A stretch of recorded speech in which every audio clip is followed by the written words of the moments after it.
Në një fshat të Drenicës, për 7 mars, u ndan dhurata edhe nxënësve.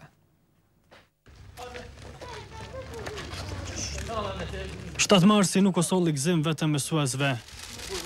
Dikush u kujtua që në këtë ditë të sjell gëzim edhe tek nxënësit.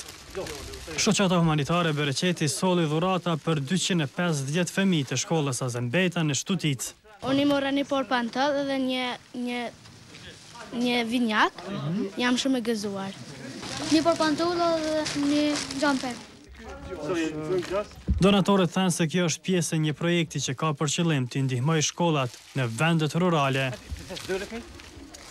Janë gjinsa të cilët kanë një vlerë 20-25 euro dhe me nga një xhaketë dhe apo bluzë që ka, do të thotë aty sillet vlera mbi 10 euro, diku mbi 20 e kështu me radhë.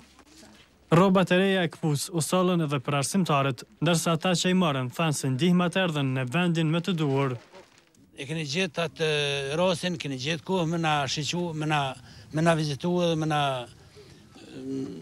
na dhonë disa dhurata për ata nxënës ku janë më të nevojshëm. Kjo trevë është pak më tepër e nevojshme se sa të tjera treva. Sipas krerëve të Bereqetit, vlera e mallit kap shifrën rreth 15.000 euro. Shtutica konsiderohet si njëri nga fshatrat që psoi më së shumti gjatë luftës në rajonin e Drenicës. Tu besohet se u vran rreth 100 veta.